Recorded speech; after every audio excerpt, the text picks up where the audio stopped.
Me llamo Ana, tengo 35 años, y hasta hace poco pensaba que tenía la vida perfecta. Estaba casada con David, el exitoso empresario que conocí en la universidad, y trabajábamos juntos en la empresa de tecnología de mi padre. Lo que nadie sabía era que mi padre, un genio de los negocios, me había estado preparando en secreto para tomar el control de la empresa desde que era pequeña. Ana me decía, en los negocios, como en el ajedrez, siempre debes pensar varios movimientos adelante. Me hizo empezar desde abajo. A los 16 años, trabajaba en el almacén durante las vacaciones. A los 18, en servicio al cliente. Durante la universidad, pasé por todos los departamentos mientras estudiaba administración de empresas. Conocí a David en mi último año. Era encantador, ambicioso y parecía compartir mi pasión por los negocios. Nos casamos un año después de graduarnos, y mi padre lo contrató en la empresa. Todo cambió cuando mi hermana menor, Sara, regresó de Europa después de sus estudios, que en realidad fueron 5 años de fiestas y gastos excesivos. Hermanita, chilló al verme. Te he extrañado tanto. Algo en su abrazo se sentía falso, pero lo ignoré. Después de todo, era mi hermana. Mi padre, siempre perspicaz, me llamó a su oficina esa tarde. Ana, necesito mostrarte algo, dijo mientras cerraba la puerta. He estado observando a David. Sacó una carpeta llena de informes financieros. Ha estado malversando fondos. Pequeñas cantidades, pero consistentes. Es inteligente, lo hace de manera que parece errores contables menores. No quería creerlo, pero los números no mentían. ¿Por qué no lo has despedido?, pregunté. Porque necesito que veas algo más grande, respondió. Creo que tiene otros planes, y sospecho que tu hermana está involucrada. Mi padre me mostró entonces un documento que cambiaría todo. 2 años antes, había transferido el 75% de las acciones de la empresa a mi nombre, pero bajo una sociedad anónima. Nadie, ni siquiera David, lo sabía. La empresa vale más de 50 millones ahora, explicó. Y hay personas que harían cualquier cosa por controlarla. Las siguientes semanas confirmaron sus sospechas. Sara comenzó a trabajar en la empresa, específicamente en el departamento que David dirigía. Los vi almorzando juntos, compartiendo risas y miradas cómplices. Instalé cámaras en mi oficina después de notar que alguien había estado revisando mis archivos. Una noche, captaron a David y Sara entrando a hurtadillas. Tu hermana es tan ingenua, dijo David mientras buscaba en mis cajones. Cree que papá le dejará todo a ella por ser la menor. Sara rió. ¿Y Ana? Es tan aburrida, tan predecible. Siempre siguiendo las reglas de papá. No te preocupes por Ana, respondió David. Cuando tu padre muera, presentaré los documentos que he estado preparando. Con mi poder notarial y los papeles que me hizo firmar cuando estaba distraída, podré transferir sus acciones. Ella no es nadie sin mí. Mi corazón se rompió, pero mi mente se mantuvo fría. Como decía mi padre, en los negocios, no hay espacio para las emociones. 2 semanas después, mi padre sufrió un ataque cardíaco. En su lecho de hospital, me susurró, es hora, mi pequeña estratega. Muéstrales quién eres realmente. Esas fueron sus últimas palabras. El día del funeral, David y Sara apenas podían ocultar su entusiasmo bajo sus falsas lágrimas. No te preocupes, amor, dijo David, abrazándome. Yo me encargaré de todo. Sí, hermanita, añadió Sara. Deja que los que sabemos de negocios manejemos esto. Little did they know. La lectura del testamento estaba programada para 3 días después del funeral. Durante ese tiempo, observé cómo David y Sara se movían como buitres, haciendo llamadas secretas y teniendo reuniones con abogados que no conocía. La mañana de la lectura del testamento, llegué temprano a la oficina del abogado familiar, el señor Martínez, quien había trabajado con mi padre durante más de 30 años. ¿Estás lista?, me preguntó en voz baja cuando llegué. Asentí. Tengo todo preparado. David y Sara llegaron juntos, lo cual no sorprendió a nadie excepto a mi madre, quien frunció el ceño pero no dijo nada. La pobre había estado tan consumida por el dolor que apenas notaba lo que sucedía a su alrededor.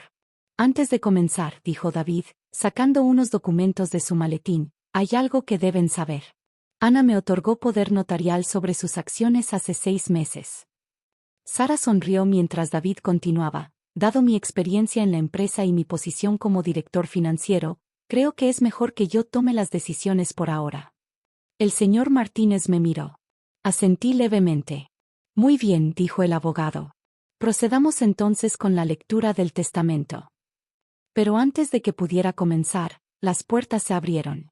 Entraron 3 personas, el jefe de auditoría de la empresa, un detective privado, y la secretaria de David. ¿Qué significa esto?, demandó David. Señor Martínez, dije con calma, antes de continuar con el testamento, hay algunas cosas que necesitamos aclarar. Saqué mi propia carpeta y comencé. Primero, el poder notarial que David menciona. María, ¿podrías explicar cómo se obtuvieron esas firmas? La secretaria de David dio un paso adelante, temblando. El señor David me pidió que drogara el café de la señora Ana durante 3 días. Mientras estaba aturdida, le hizo firmar varios documentos. David se puso pálido. Está mintiendo. El análisis toxicológico de esas fechas dice lo contrario, intervino el detective, mostrando un informe.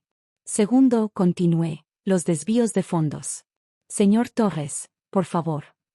El jefe de auditoría proyectó una presentación en la pared. En los últimos 2 años, se han desviado aproximadamente $2 millones a cuentas offshore. Todas las transferencias fueron autorizadas por David y Sara Montenegro. Sara se levantó de un salto. Esto es ridículo. Ana está inventando todo esto porque está celosa de mi relación con David. ¿Su relación?, preguntó mi madre, finalmente saliendo de su estupor. Oh, no lo sabían, dije, reproduciendo las grabaciones de mi oficina en mi tablet. Han estado planeando esto durante meses. Los fondos robados eran solo el comienzo. David intentó mantener la compostura. Nada de esto importa. Como director financiero. Ya no lo eres, lo interrumpí. Fuiste despedido hace 1 hora. La junta directiva ya fue informada de todo. No puedes hacer eso, gritó Sara. Cuando se lea el testamento, verás que... ¿Qué papá te dejó todo a ti? Sonreí por primera vez en días. Señor Martínez, podría mostrar quién es realmente el dueño de Tecnologías Montenegro. El abogado asintió y proyectó un documento. El 75% de las acciones pertenecen a Inversiones Fénix, una sociedad anónima. El único accionista de Inversiones Fénix es Ana Montenegro. La sala quedó en silencio. Esto es imposible, susurró David. Como dije antes, respondí, hay algunas cosas que necesitamos aclarar. Y apenas estamos empezando. La reacción fue inmediata. David intentó salir corriendo de la oficina, pero los guardias de seguridad ya estaban esperando afuera. Sara comenzó a llorar, alternando entre súplicas y amenazas. Ana, por favor. Soy tu hermana, sollozó Sara. Todo fue idea de David, él me manipuló. ¿Te manipuló para robar 2 millones? Pregunté calmadamente. ¿Para planear quedarte con la empresa? ¿Para intentar destruir mi matrimonio? Mi madre, quien había estado en silencio, finalmente habló. Sara, ¿cómo pudiste? Tu padre te dio todo, educación, dinero, oportunidades. Nunca fue suficiente, gritó Sara. Siempre fue Ana esto, Ana aquello. ¿Por qué no puedes ser más como tu hermana? Estaba harta. David, esposado, intentó una última jugada. Ana, amor, podemos arreglar esto. Piensa en nuestros años juntos. Oh, pensé en ellos, respondí, sacando más documentos. Pensé en cómo usaste nuestro matrimonio para acceder a la empresa. En las veces que intentaste hacerme dudar de mis capacidades. En cómo planeabas dejarme sin nada. El señor Martínez intervino. Ahora procederemos con la lectura real del testamento. El testamento de mi padre era simple pero brillante. Además de las acciones que ya me había transferido, dejaba un fideicomiso para Sara, pero con condiciones. Tendría que trabajar en la empresa desde el nivel más bajo, como yo lo hice, y demostrar responsabilidad durante 5 años antes de recibir cualquier beneficio. Tu padre siempre supo que esto podría pasar, explicó el señor Martínez. El fideicomiso era su manera de darte una segunda oportunidad, Sara. Sara se derrumbó en su silla. Por primera vez en su vida, parecía verdaderamente arrepentida. Los siguientes meses fueron intensos. David enfrentó cargos por fraude y manipulación de documentos. Sara, sorprendentemente, aceptó las condiciones del fideicomiso. Quiero intentarlo, me dijo un día, con lágrimas genuinas. Quiero demostrar que puedo ser mejor. La empresa floreció bajo mi liderazgo. Implementé nuevos sistemas de seguridad y transparencia. Los empleados, que siempre habían sido leales a mi padre, me apoyaron completamente. Un año después, estaba en mi oficina revisando algunos documentos cuando mi madre entró. Tu padre estaría tan orgulloso, dijo, mirando la ciudad a través de la ventana. No solo por cómo manejas la empresa, sino por cómo manejaste toda la situación. ¿Incluso con Sara?, pregunté. Especialmente con Sara. Le diste la oportunidad de redimirse, igual que tu padre lo hubiera hecho. Sara estaba progresando en su trabajo en el almacén. No era fácil para ella, pero cada día mejoraba un poco más. Los empleados informaban que era humilde y trabajadora, algo que nadie hubiera creído posible un año atrás. David, por otro lado, fue sentenciado a 5 años de prisión. A veces recibo cartas suyas, llenas de disculpas y promesas, pero las archivo sin responder. Algunas traiciones no tienen vuelta atrás. En cuanto a mí, aprendí las lecciones más valiosas de mi padre: la paciencia estratégica, la importancia de ver el panorama completo, y que a veces tienes que perder algo para ganar algo mejor. Hace poco, encontré una nota en el escritorio que fue de mi padre. Estaba fechada 2 días antes de su muerte. Mi querida Ana, si estás leyendo esto, significa que has demostrado ser exactamente la líder que siempre supe que serías. No solo por tu inteligencia en los negocios, sino por tu corazón.